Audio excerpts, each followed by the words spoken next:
Here to speak with us today for our academic panel are the following Olmsted Scholars. Lieutenant Colonel Kenneth Jonah, United States Air Force, Olmsted Scholar 2007, Ankara, Turkey.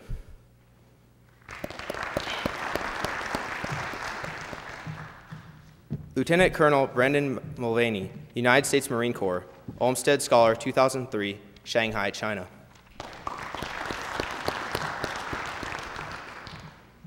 Lieutenant Colonel Daniel Zarki, United States Air Force, Olmsted Scholar 2007, Strasbourg, France. Lieutenant Commander Michael Nordine, United States Navy, Olmsted Scholar 2005, St. Petersburg, Russia. Major Phoenix Torrijos, United States Air Force, Olmsted Scholar 2008, Beijing, China. Captain Gary Sampson, United States Marine Corps, Olmsted Scholar 2009, Kaohsiung, Taiwan. Our moderator today will be Dr. David Sacco, head of the Comparative Politics Division of the USAFA Political Science Department.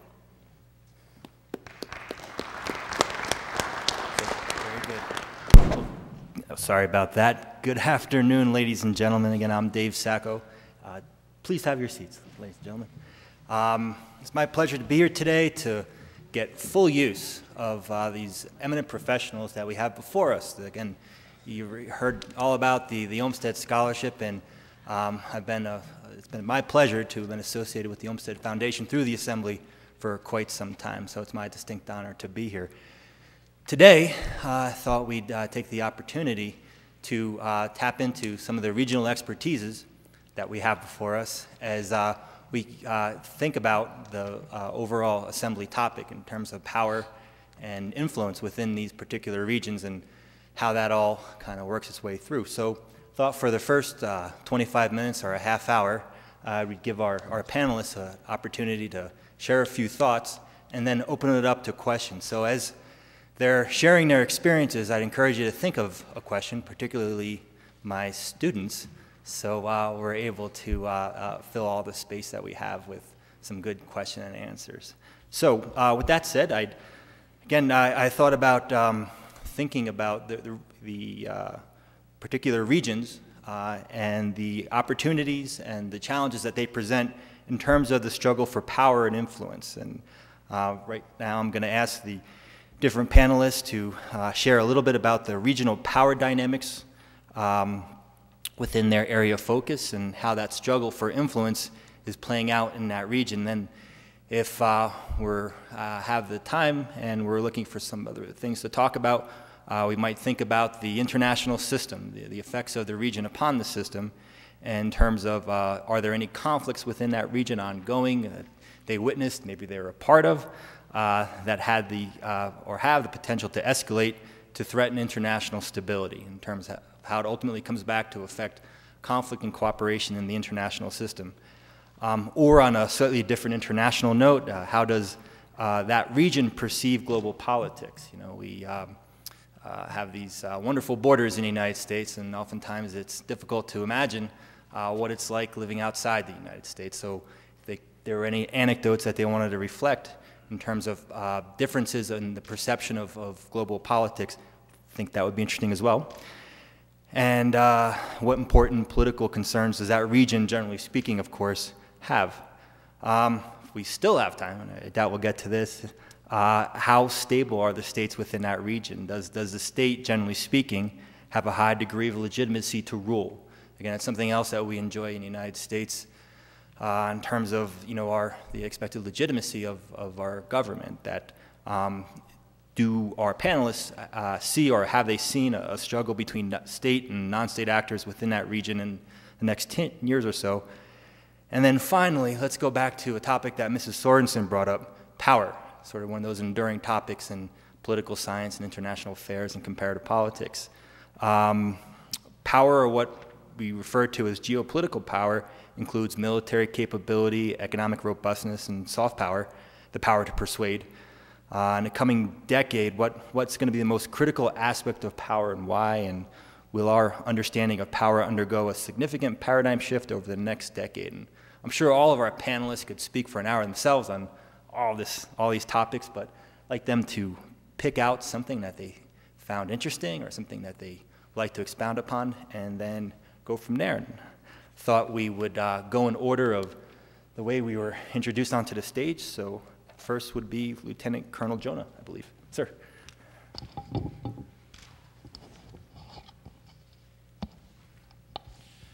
Thank you for that, and thank you for giving me this opportunity to talk about Turkey. I've recently returned from Turkey in January 2010, so a little over a year and a half since I've been over there, and most of my information is pretty current. And you know, as we were discussing up here, one of my esteemed colleagues made a very off-the-cuff remark, and Turkey, where's that? You know, and, but that's something that Turkey. It's okay. I've heard of Turkey. Does Turkey matter? I'm here to say Turkey certainly matters. It matters a lot. It is a country of about 70 million people right in the Middle East, surrounded by a whole bunch of hotspots that we're currently engaged in, and it is a growing and robust economy. Turkey has been rapidly changing throughout its approximately 90-year developmental history of the modern Turkish Republic, which was founded by Mustafa Kemal Ataturk in the 1920s, and then it fully burgeoned into the state that it is today, having matured through the various world dynamics, including World War II and then the Cold War, up until today with the global war on terror. So Turkey is, to me, it is a pivotal player in anything that happens in the Middle East. If you'd asked about Turkey even 2 years ago, the question that everybody asked in the academic community and in the geopolitical specter said, is the EU going to accept Turkey as a member? And that was the question, debated up and down throughout every aspect. And there were a lot of, you could see pros and cons. When I got over there to Turkey in December 2007, that was certainly a very hot topic. And I said, you know, after engaging in this conversation with both Turkish, my colleagues in class and professors in the academic ranks, I said, I don't know that Turkey necessarily wants to be in the EU as much as they thought they did a few years ago. However, I really think that in a few years, the European Union is going to really want Turkey. As a lot of you know, there's an age population in Europe proper, in Western Europe, where there is frankly, going to be a predicted decline in population.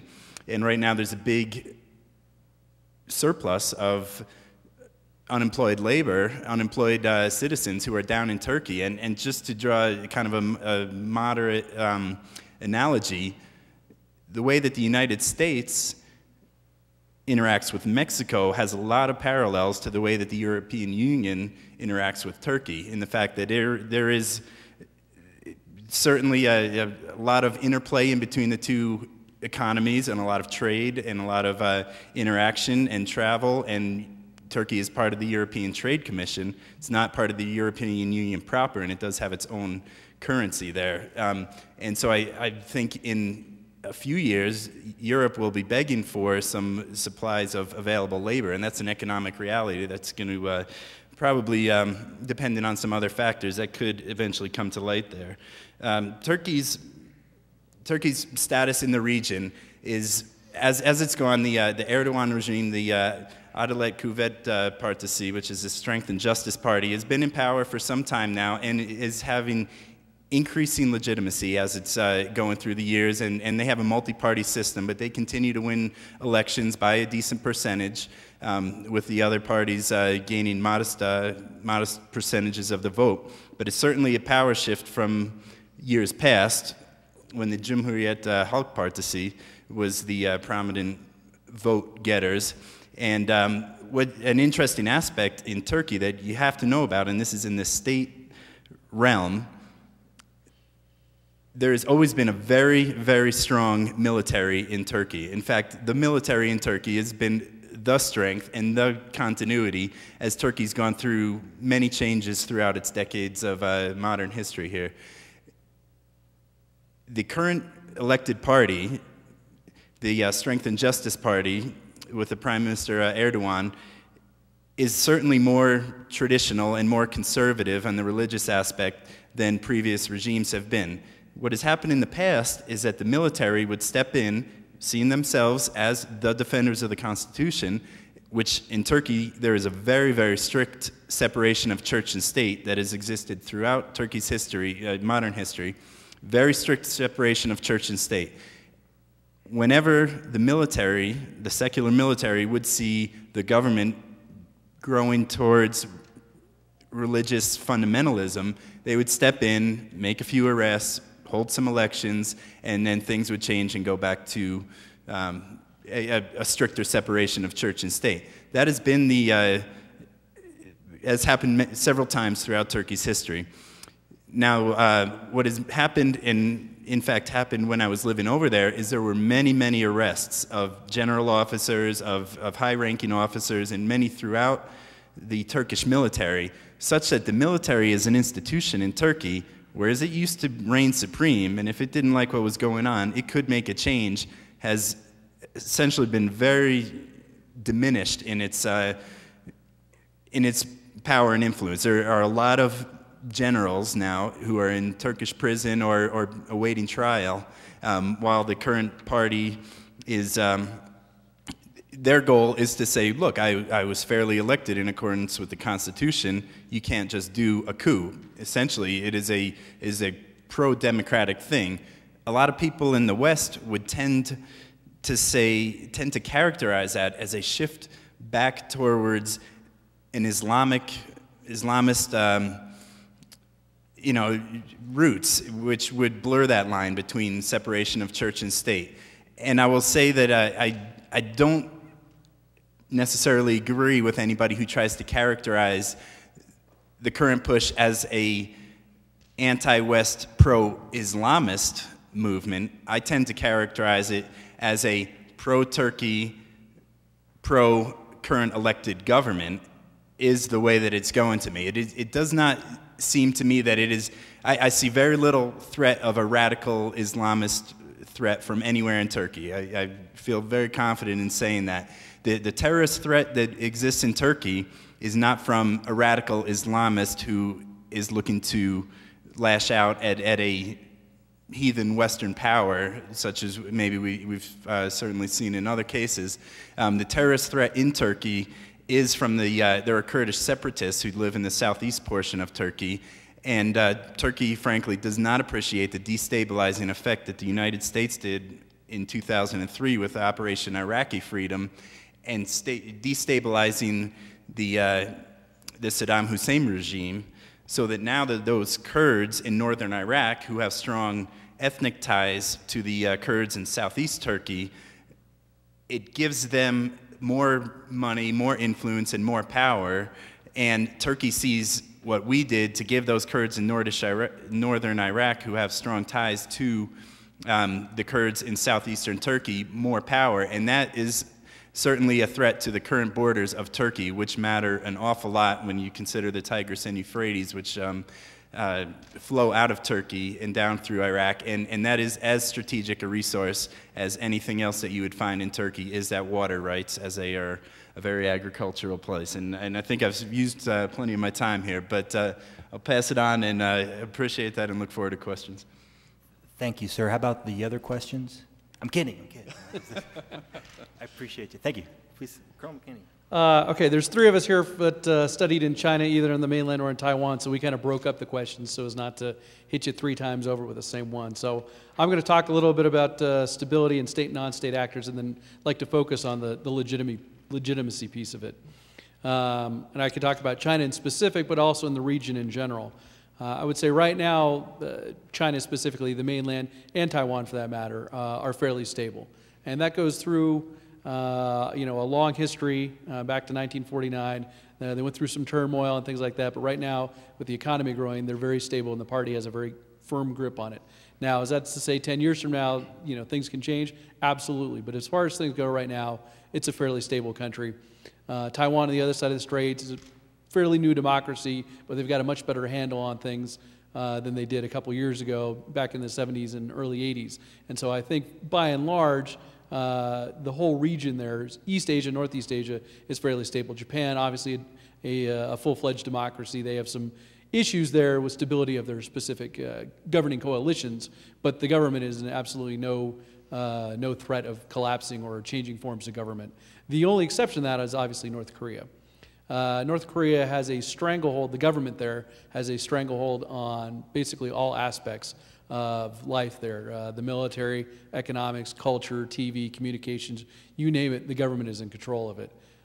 So it's stable insofar as the government continues to maintain that control. The question, of course, is when the regime change comes, or the change in leadership comes, are they going to be able to maintain that? And we could talk about that in the questions and answers if you want. Now, moving down to Southeast Asia, this becomes a very, very different kind of hodgepodge of answers as far as stability goes. Most of these countries do not have a long history of democracy. They're all moving that way for the most part, Burma being the notable exception. But all of their visions of what a democracy is very different from what the West is. They've got a lot of influence from China, the state model, driving the economy first, and then kind of moving into a more democratic or participatory form of government. And you can't really speak of Southeast Asia in generalities because of that. Each of the countries there has their own specific thing. But by and large, the types of government that are there are fairly stable, which is good news because there are a lot of other things going on in Southeast Asia, but the governments themselves are fairly stable. For example, even in Thailand, where again, kind of like Japan, there's been a rapid succession of governments. The military, which had a history of coups, is kind of taking a back seat now, and it looks like the government is going to be able to continue to continue on as their constitution is. So what I'd like to transition to, and state and non-state actors, just real quickly, they've had a long history of that. Jamal Islamiyah, a lot of terrorist organizations. There's the MILF in the Philippines. Thankfully, their influence on regional politics and regional stability has been continually diminishing since the 80s. Each of these governments has stepped up through a number of their own either economic development or stability that they're taking internally. These actors are far less important than they were even 5-10 years ago. That's not to say they can't reemerge given the right conditions, but at this point, I don't foresee that. They're taking much better strides to maintain stability in the region. Legitimacy. I think this is really kind of the crux of the problem when you look at East and Southeast Asia. The government in Beijing maintains, and the Western view of it, which is fairly well backed up in the Chinese press, is that the legitimacy of the government is basically a contract with the Chinese people. We will continue to provide you with an ever-increasing quality of life, and you will continue to let us rule. That is based on economic development. The problem becomes what happens when that economic development model is no longer sustainable. So for the foreseeable future, China has an internal number. Some people report 8%. It's really more about 4.5–5% of economic growth to kind of sustain this. 1.3 billion people, though, that's a lot of mouths to feed, that's a lot of labor, and there's a growing disparity between the people that live on the eastern seaboard of China, Shanghai, Beijing, Guangzhou, Hong Kong, and the people that live in the interior of the country. This is really kind of the crux of their problem. Because before, if you made $40 a month and I made $50 a month, that's $10. It may be a big percentage, but at the end of the day, it was only $10 a month. Now, if you make $400 a month, but I'm making $5,000 a month, yeah, we've each increased quite a bit, but the difference is really dramatic, and that's kind of where the legitimacy piece is coming in. The Chinese government is looking at different ways. There was a bubbling democracy movement, if you will, inter-party democracy. That's kind of gone the way of the wind, and we're not going to see anything until at least 2013, when the next government, which takes over 2012, Xi Jinping takes over. We're not going to hear anything more about that. So legitimacy in China is directly tied to their ability to continue the kind of social contract they have with the people. The people in power and the businessmen now all lived through the Cultural Revolution. They all lived through the days of Mao, and they have a very clear understanding of what life can be like. And it can be very hard, and it can be very brutish. And so they are more than willing to make this contract with the government. The younger generation, and especially the one-child policy generation, have no concept of that. They hear the stories from their parents, but it's just like when our parents said, they walked uphill both ways in the snow, barefoot, carrying their brother on their back, to kind of say, hey, this is how it used to be. It doesn't really mean anything to them. So that's where the legitimacy piece is going to come in. As far as Southeast Asia, they've actually been improving leaps and bounds in their legitimacy. Indonesia is a very great example. Thailand, despite all its problems, is another good example of countries that are striving to make their country more stable by increasing legitimacy. And the ruling parties are more and more willing to accept the fact that they may be out of power for a certain amount of time, but they have a realistic expectation of returning to power, and that's what's going to enable stability. It's when the parties that aren't in power don't feel they're ever going to have a chance to come back that you get the instability and the delegitimacy of the government. And so I think, by and large, Southeast Asia in specific, has come a long way in the past decade to kind of understand that we're going to have a little give and take, and it's not universal. Obviously, Burma's a glaring example to the contrary. But in all the other countries, even Laos and in Cambodia, there's a realization that this is the best for the country, this is going to bring stability, and that's also the path to economic development. So that's my spiel. Thank you, Colonel. Colonel? All right, for me, again, I studied in France. I left there in June of 2007. I was in Strasbourg, right on the German border there. And just to kind of give you just a quick background on the experience that I had there, basically I went to an institute that focused on European institutions. And so I had classes on history, political science, economics, and law that were basically focused on the EU in general. And I think it's quite applicable, especially when we look today. Basically, what I think is important to understand, that when you're looking at perhaps the struggle for influence over in Europe right now, it's almost between the states as actors themselves and then between the EU on whether, basically what the states want to do as far as ceding their own national sovereignty towards the EU. And I think this is an important point. Basically, if you look at the history of the EU, this is a project basically that started post-World War II, and as it went along, they had two different tracks that they were kind of going down. One was, what they termed in my studies was basically widening and deepening. So one is the widening, basically they've increased the number of members. I mean, we have 27 EU member states today, but then they also deepened the integration. And this, for a while, it was basically kind of everyone uniformly deepening their integration, but then there are certain periods where they did this at a different rate. A good example is with the Eurozone. Okay, you have 17 member nations from those 27 that are members of the Euro right now. Okay, so they decided to deepen their integration in this case, but not all of them. I mean, like the Brits, for example. Okay, so now you look at that historically, what's happened is that this integration, for the most part, has deepened between all these member states, some to varying degrees. But now, within the past couple of years, we've had this debt crisis that we've been looking at. And I think that this is causing the Europeans to reevaluate exactly what it is that they want to do with this project that they call the European Union. And you're seeing the effects today. I mean, without going into all the details, I mean, obviously the Greeks are a major concern for them. The Germans are sitting there and asking themselves, okay, we are fiscally responsible, we're doing all the right things, why is it that we have to bail out the Greeks? The Brits, all of a sudden, they're starting to ask themselves, hey, they want to have a national referendum. I mean, do they actually even want to stay in the EU? Okay, so I think that you're seeing,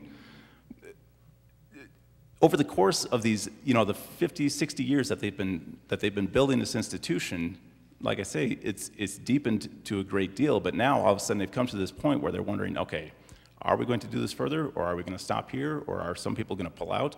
What's going to happen with the euro? Do countries need to pull out of the euro? So I think that's creating a great deal of concern for them as far as that's concerned.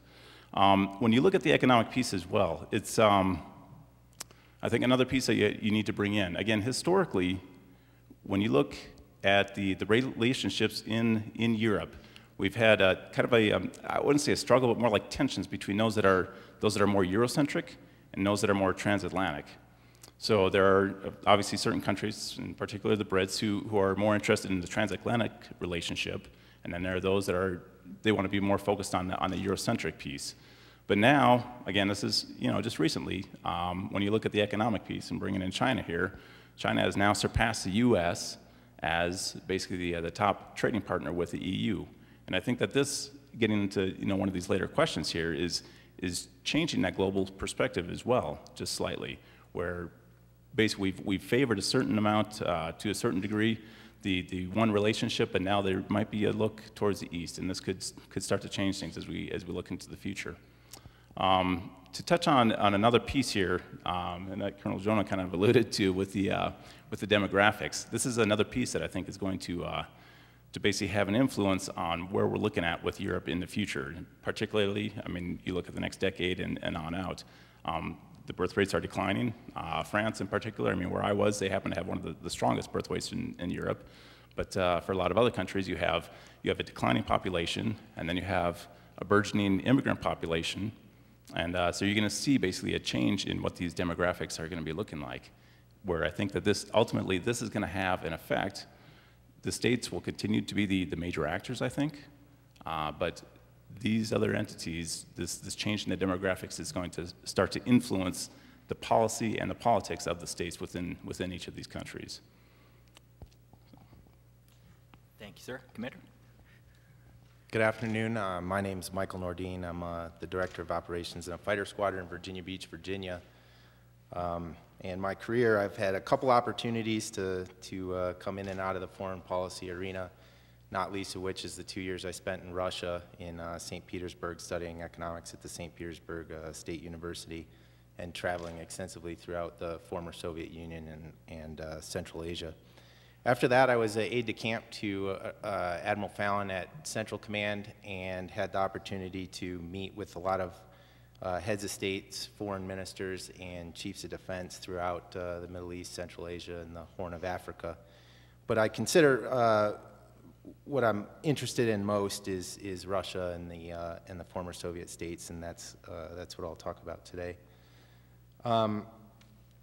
The way I look at the region, you kind of have to break it into three parts and some change. So there's Russia proper, and then there's the Central Asian states, and then there's the former European, the former republics of the Soviet Union that are in are in Eastern Europe. So Latvia, Lithuania, and Estonia in the Baltics, and then Belarus, Ukraine, Moldova to the south. And then I'd like to look at each of those kind of three separate regions as far as power and influence goes on a local level, a national level, a regional level, and then a global level.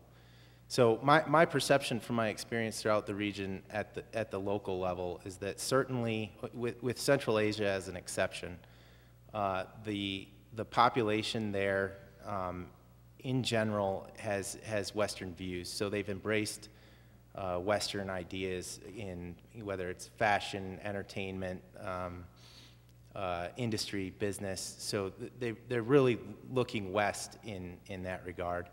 And they've also adapted Western values. So cultural and religious diversity is something that the chattering classes in these places are starting to talk about. Same thing with the protection of the environment and things like that. So that's the case largely in Russia and some of the certainly in the Baltics, and more or less so in Ukraine. Belarus is sort of its own separate animal. And in Central Asia, I would say that civic responsibility hasn't really proliferated, largely for economic reasons. They're really limited economies based on natural resources. They have largely adapted the government institutions from the Soviet Union, so there's a very strongman mentality, and most of the local population struggles to eke out a day-to-day life, so civic life hasn't really taken off there. As far as power and influence at that local or national level, there's some interesting dynamics. One, most notably, is the South Ossetia with respect to Georgia and Russia, where recently in 2008 there was a hot war temporarily, and these breakaway republics, Russia has essentially created a protectorate for them, and this has created problems with Georgia. And as far as power and influence, it goes to show where a small country like Georgia that has a very limited economy, no significant military to speak of, is holding Russia back in international organizations. So they're preventing their accession to the World Trade Organization, and no amount of international pressure or soft power is able to change that. So it goes to show you that military and economic might doesn't necessarily reign supreme. The other interesting local dynamic is in Chechnya and Dagestan, which are sort of internal breakaway republics within Russia proper.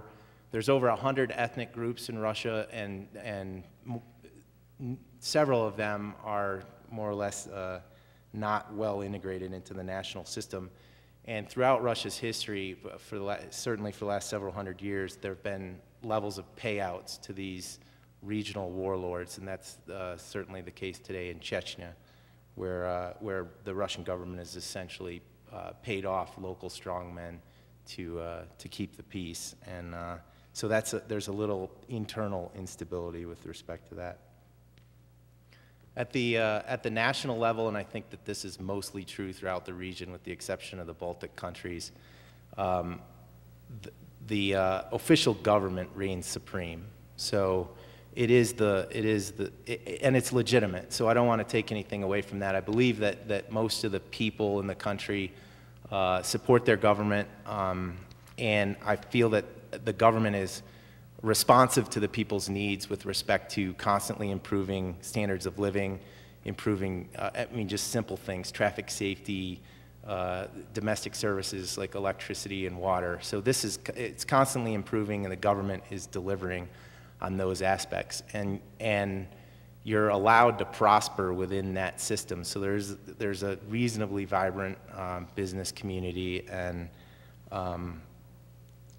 the only limits to that are that you're allowed to prosper as long as you don't get outside the boundaries of criticizing the de facto authorities, whether that's at the regional level or at the national level.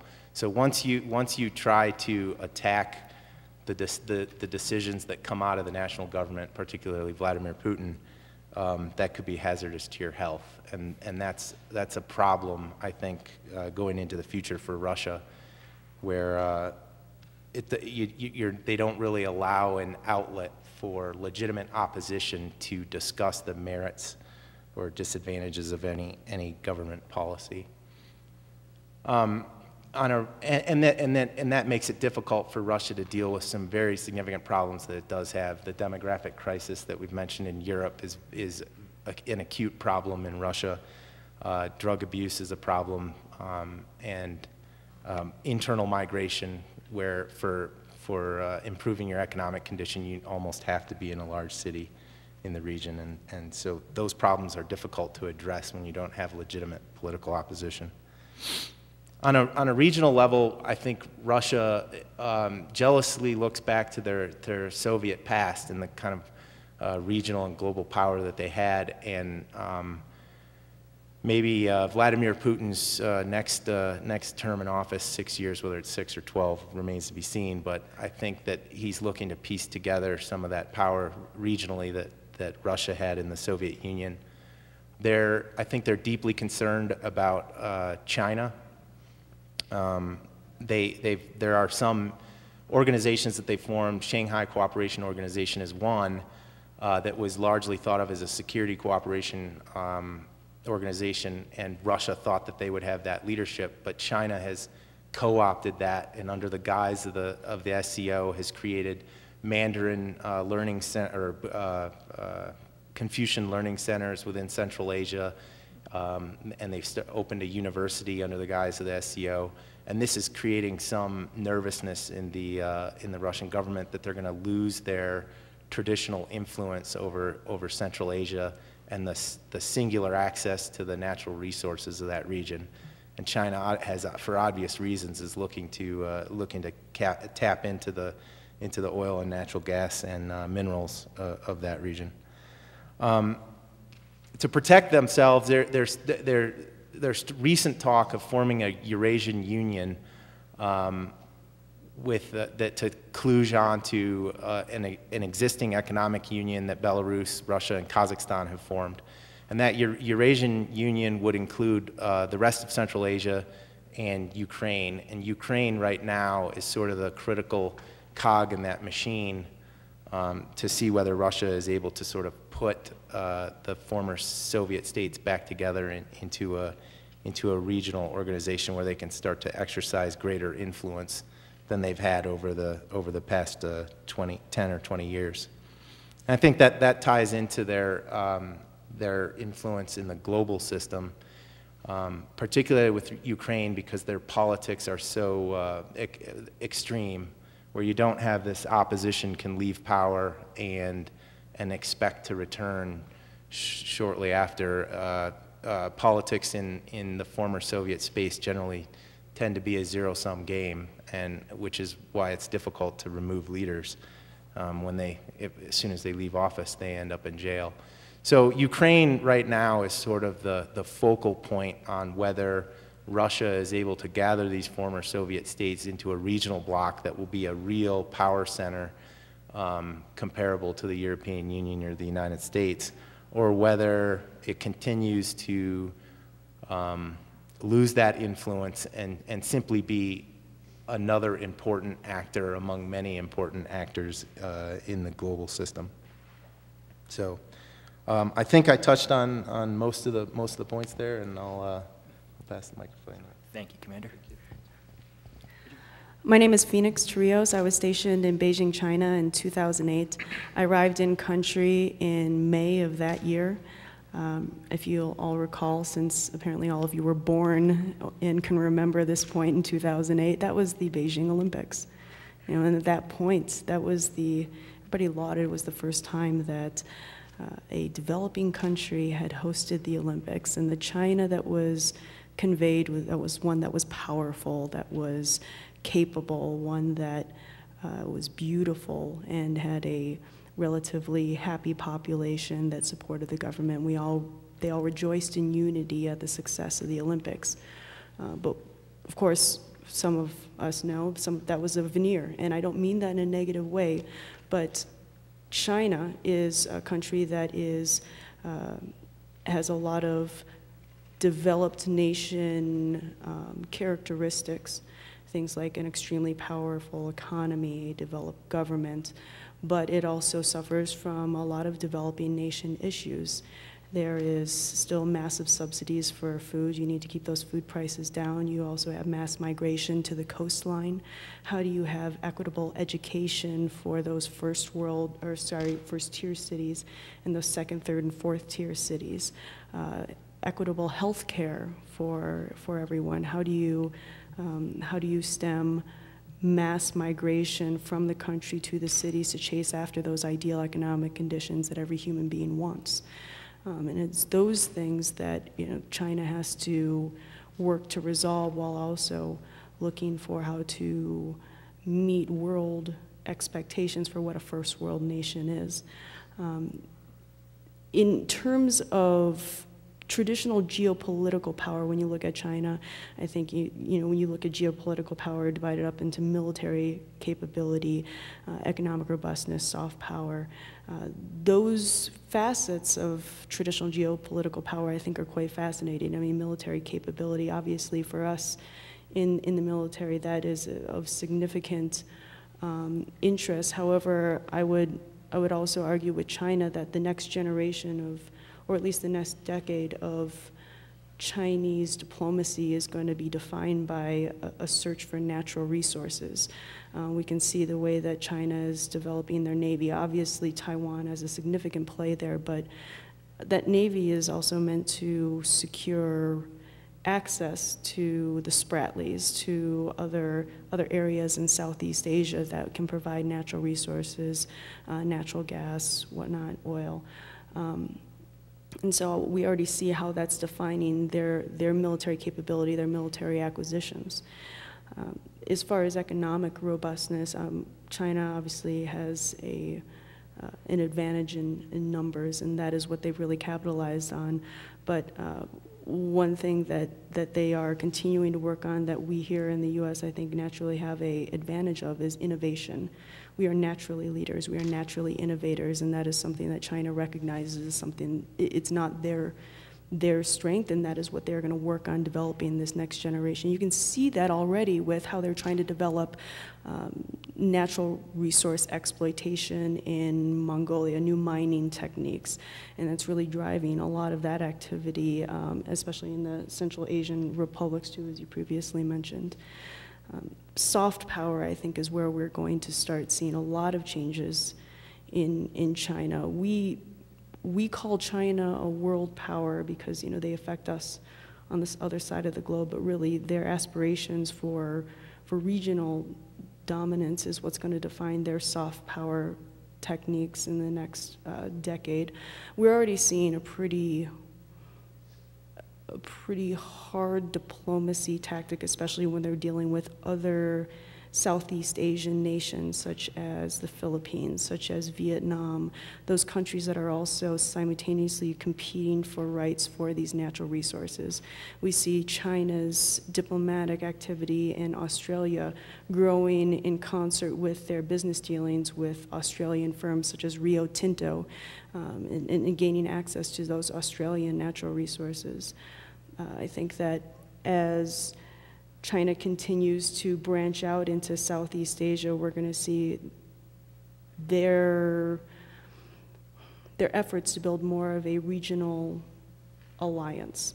Of course, with that also comes opportunities for the U.S. to strengthen our alliances within the region, our alliances with Korea, our alliances with Japan, our alliances to a lesser extent with Taiwan, but another one I think that is up and coming because of China's interest in trading routes is going to be an alliance with the Singaporeans. There's a lot of pro-U.S. Sentiment there that I think will make U.S. and the Chinese interests in the region become competitive in certain aspects, more competitive than they already have. Again, there's a lot of opportunities for China to grow, but you see those economic efforts extending far beyond Southeast Asia in that immediate kind of East Asian, Southeast Asian ring that's extending over to Africa, extending over to South America in areas where there is a vacuum, to some other foreign assistance. And it's those partnerships and also, again, that search for natural resources that are undeveloped in those nations, which are really driving Chinese diplomacy. And so I think in the next generation, when you look at power, you look at soft power, you look at what drives diplomacy, what drives economics, what's going to drive the military. A lot of it is going to be finding those things, those natural resources that are going to fuel the economic development, the sociological development that needs to happen in China and that will happen in China in the next decade. So again, I just want to emphasize, you know, China for being a powerful, formidable nation, and a nation that really is undergoing a lot of dynamic changes. That, you know, again, they have a first world exterior that is really weighed down by a lot of third world issues that they have to resolve, and it's resolving those third world issues and how they equalize development across the entire country, which is going to drive a lot of their policies in the next decade. Great. Thank you, Major. Last but certainly not least, Captain Sampson. Well, good afternoon.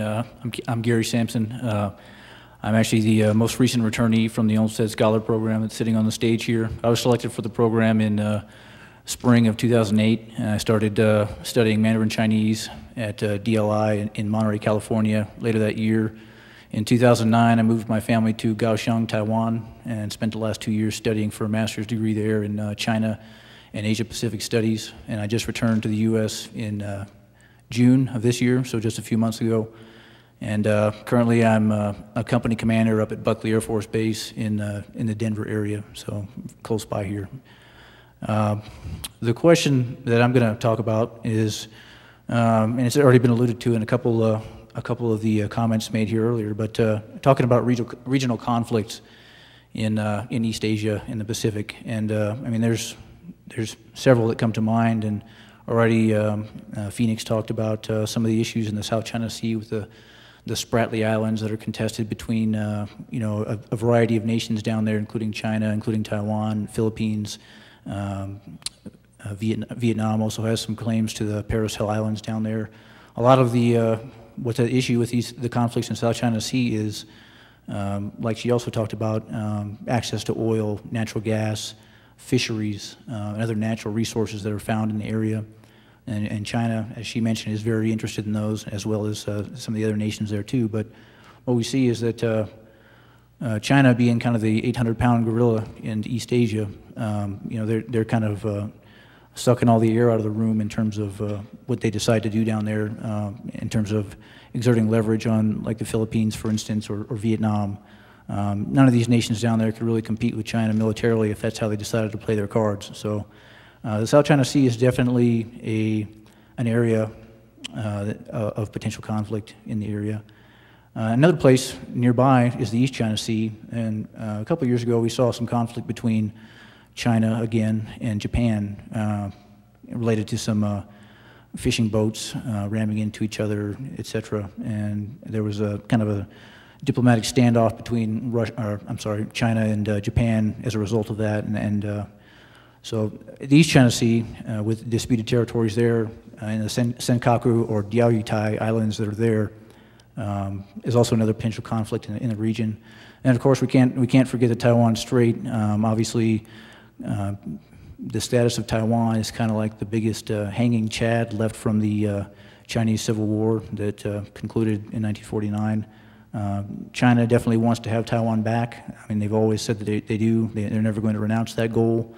And the people of Taiwan, there's kind of two different factions in Taiwan now with regard to unification with China. The party that's in power now, the Chinese Nationalist Party, or the KMT, or the Kuomintang, they're actually making a lot of moves towards reconciliation with China.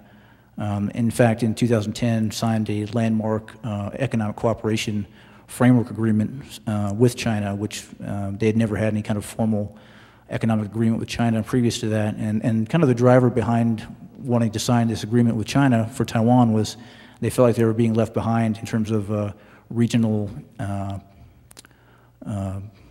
the formation of economic blocs within the region, such as the Association of Southeast Asian Nations, their economic bloc, and then when you add South Korea, Japan, and China to that, Taiwan is excluded, and they're feeling the effects of that economically. So they felt like taking a track that brings them closer to China may bring some of those economic regionalization benefits to Taiwan, which has not happened since that signing of that agreement. So it's kind of something that they were hoping for. They were hoping that they'd be able to sign an agreement with a free trade agreement with Singapore. That has not materialized yet. So that's one of the dynamics in the region that's pretty important in terms of Taiwan and whether or not it is able to maintain the status quo in terms of its relationship with China, or whether or not it's going to be sucked into China's orbit and kind of be backed into the corner in terms of unifying with China, maybe in the next 10, 20 years or something. Obviously, the Korean Peninsula is also another area of potential conflict in East Asia, in the Pacific. I'm not really going to talk about that too much. I'm sure everyone is aware of some of the exchanges that have taken place there in recent years in terms of the shelling of the South Korean island with artillery. It was pretty provocative on the part of the North Koreans, etc. So that's kind of a regional hotspot that could always flare up as well. I'm going to go ahead and cut that short so we have some time for questions. Thank you. Thank you, Captain. Thank you for condensing your massive experiences into 5 or 10 minutes. Really appreciate it. Realize you could have gone on for a lot longer. Do have time for questions. If you have questions, think of them now while I stall for a little bit. We heard about Turkey. We heard from about 3 Chinas, France, and Russia, and I thought it was fascinating how most of the discussion inevitably came around to questions of demography or development. It's sort of an interesting testament to where our consciousness and politics has gone from a conference that's explicitly on power to questions that probably wouldn't have come up 10 years, 15 years ago. So I know there's a question. Sir. Question for any of you who went to China. One of the news stories this summer was the violence in Western China with the Uyghur Muslims. I was curious, to what extent do you think China will face international pressure about rights of Uyghur Muslims and other minorities in China, or to what extent do you think they'll just sort of brush it under the table?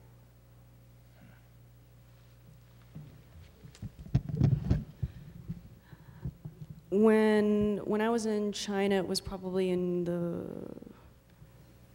late 2008, early 2009. There was the uprising in Tibet, and then there was the uprising with the Uyghurs out in Xinjiang. What China did at that time was it shut down Facebook, Twitter, it shut down internet cafes, and so what ended up happening is these internet border cafes would pop up just on the other side of an arbitrary line, and that's how people would get information out. Now, what China is doing, and it's very similar to, and correct me if I'm wrong, but also the Russian model where, they're forcing Han to move out to the western part of the country, Han Chinese, and giving them many different benefits. They will not allow minorities in Western China in order to help them to establish a more Chinese-style Han led population. Things that Han are allowed to do out in Western China that gives them some of those, where they face some hostilities from the ethnic minorities, is that if you're Han Chinese, you can go out to a town.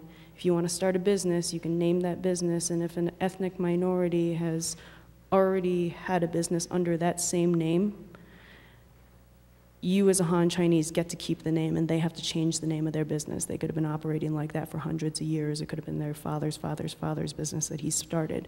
There are things like that. Han Chinese have unlimited access to cultural icons such as, Potala Palace in Tibet. However, ethnic minorities and any foreigners such as us have a very limited time that we can be there, a very limited time that we can access certain cultural relics such as that. But I think we'll probably continue to see that. I think out in Western Tibet, the internet information blackout that occurred about a year ago and continues to go on now, it has proved successful in many respects, and I expect that that's what China will continue to do because it is so sparsely populated, and they can apparently flip a switch like that.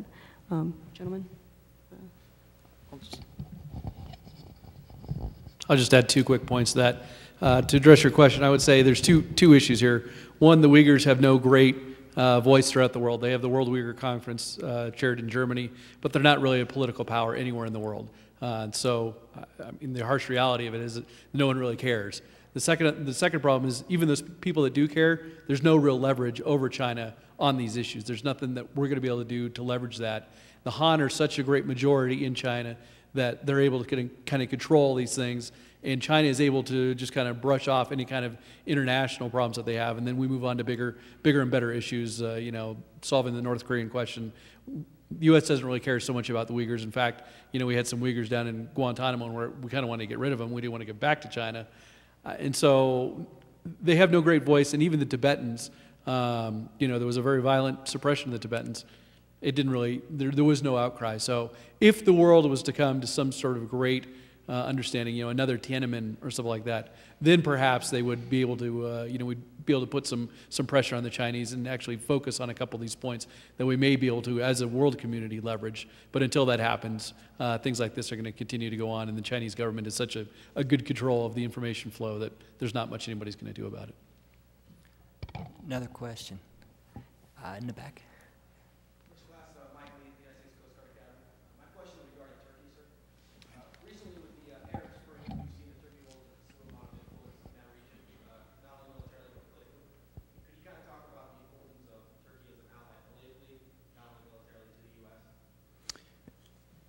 Yeah, that's definitely a broad topic, but Turkey's regional influence, and when I say Turkey is doing what is best for Turkey, Turkey is expanding its regional influence. If you'd have looked back Cold War, even through the 90s, Turkey looked to the U.S. as kind of a protector, and that's the reason that we have a lot of, the U.S. has had even stronger and still maintains a fairly strong military presence over there. Now, Turkey is doing what's best for Turkey in its own eyes, and it is increasing its regional power throughout. It sees itself as an emerging power broker. In fact, as a legitimate power broker.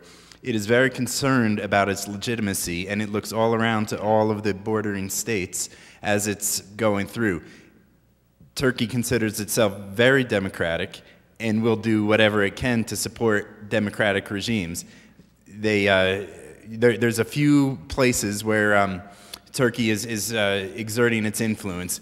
One, I think, on the geopolitical stage, you see Iran, and there's certainly, as we heard this morning, from the IAEA versus various intel sources, there is certainly some disagreement about the nuclear threat from Iran, and Turkey sees itself as a honest power broker between competing influences on that particular aspect, and they are ardently seeking to further the dialogue. They do not want any more destabilization on their doorstep there, down on the corner there. So they are certainly against war in any military action that the Western powers may want to do against Iran, and are doing everything that they can on the world stage to do that. Now, to get to the Arab Spring, they see themselves. Turkey sees itself as a very democratic country, and good luck to try to criticize them on that aspect, although there are certainly some places where you say, really?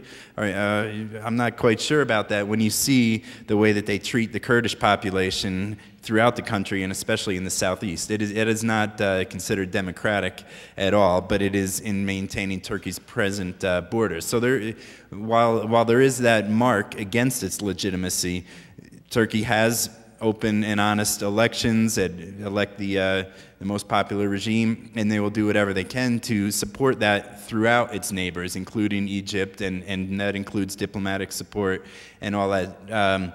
Now, another very sensitive topic where Turkey has intervened is the plight of the Palestinians in the West Bank in Israel, and this is a very sensitive topic. There's no other way to say it, but Turkey looks at it and sees substantial human rights violations that are going on there, whether it's just moving the borders and kicking people out of their existing homes and denying access to medical care. And I read Turkish newspaper every day when I was over there, and the difference in the coverage that you might get from a more formalized from a Western media outlet, pro-Western media outlet, compared to an internal Turkish media outlet was substantial, and there's certainly places where you say that certainly warrants some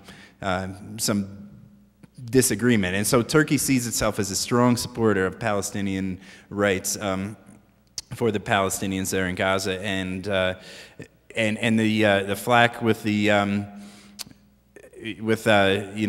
international rights at sea and aid ships going in there.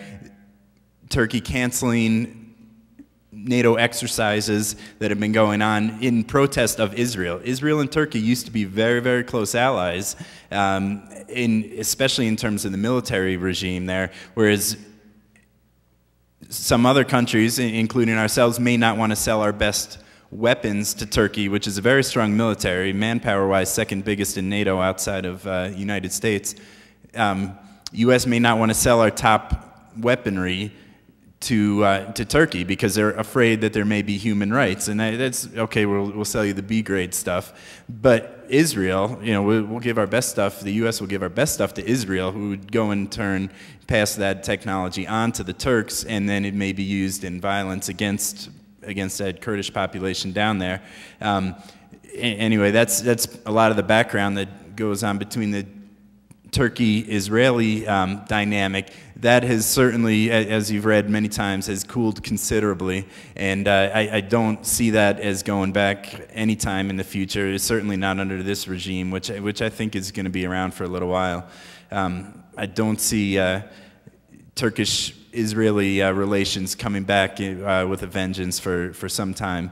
So Turkey sees itself as a ardent supporter of anything that is democratic, and if there is an oppressed population, Turkey in general likes to think that they support it, exceptions aside. So it's a complicated issue, but I hope I've answered your question.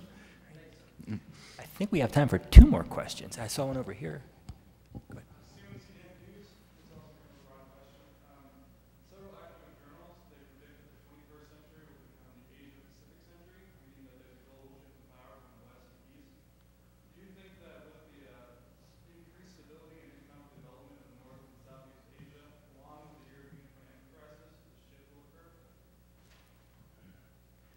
Anybody who wants it. I personally think that the case may be a little bit overstated. It's easy to latch on to that in the current environment where there's economic trouble in the United States and Europe, and China is growing at 9, 10, 11% annually. Economic expansion doesn't continue unfettered without running into obstacles. So I think that you're going to see some of these Southeast Asian nations encounter some economic difficulties as fissures occur from the disparate levels of wealth. So I think you had mentioned earlier about somebody making 500, somebody making 5,000. Those are going to cause internal tensions, and there'll be little bumps along the road. And then I think that the demise of Europe and the United States, the case for that is a bit overstated. That said, there is certainly an increase in relative power heading to the Southeast Asian region and moving away from the United States and Europe. But that isn't necessarily a bad thing. I think it's an opportunity for the global community to sort of set some universal standards, and as long as democratic rule and free markets are incorporated into those standards, it really doesn't matter where specifically power resides, and as it ebbs and flows, it's sort of maybe like a power market in that sense. It goes where it naturally should, but I don't think there's going to be some tectonic shift in the foreseeable future. Anyone else have a differing opinion, possibly? One thing that I see, and I'm not sure that I see that power shift going to East Asia specifically, but perhaps China and Southeast Asia. And I say that in terms of I think that'll be a very dynamic region simply because of the demographics. Southeast Asia, China are very young populations. I saw a statistic on Vietnam that was kind of mind-blowing. It's something like 50% of the population is under the age of 20, 22, 23 years old. When you have that young of a population, that dynamic of a population, I think you're just going to see a lot of changing in Southeast Asia and southern China, and that I think was going to naturally force a lot of attention to that area. I'm not sure that I see East Asia, or perhaps the combined reason of East Asia, Southeast Asia, kind of changing world dynamics. But if you think about population, that is by sheer numbers they should be influencing world thought and world dynamics more so than they have been. So I think we'll see a shift. I don't think that it's necessarily an unnatural one. We have time for one more question.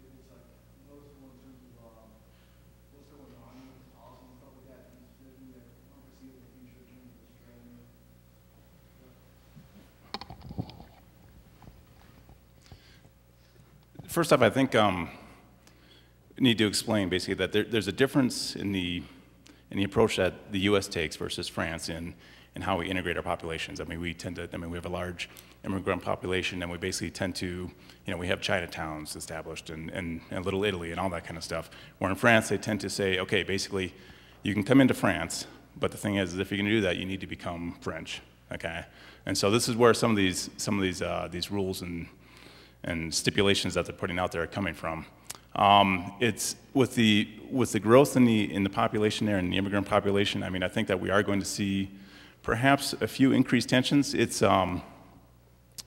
thus far, I mean, you're starting to see little blips coming up on the radar, basically, where people are getting arrested because they're basically flaunting the laws that have been put out there. how this is going to play out in the future, I think that you're going to start to see, kind of like I alluded to, with the changing demographics, you're eventually going to see a greater influence into politics, basically coming from perhaps the immigrant population or these other factions that I think will slowly influence changes in these laws. You have, in France, you have the Front National, basically the far right party, which tends to gain favor during times when you have, the harder economic times or when people are concerned about, immigration, things of that nature. And so you'll see, different things. Basically, you'll see it in the elections, where we had this with the, prior to Sarkozy, basically with Chirac, where the Front National came in and Le Pen was, basically ended up coming into the second round of the elections. But I think, basically, with the changing demographics, it was going to influence the politics, and it's probably going to influence it, I think, in a way where they're not going to be basically kind of coming out with these kind of edicts, I don't think, as much in the future. So. Great. Well, thank you. Let's thank our panelists.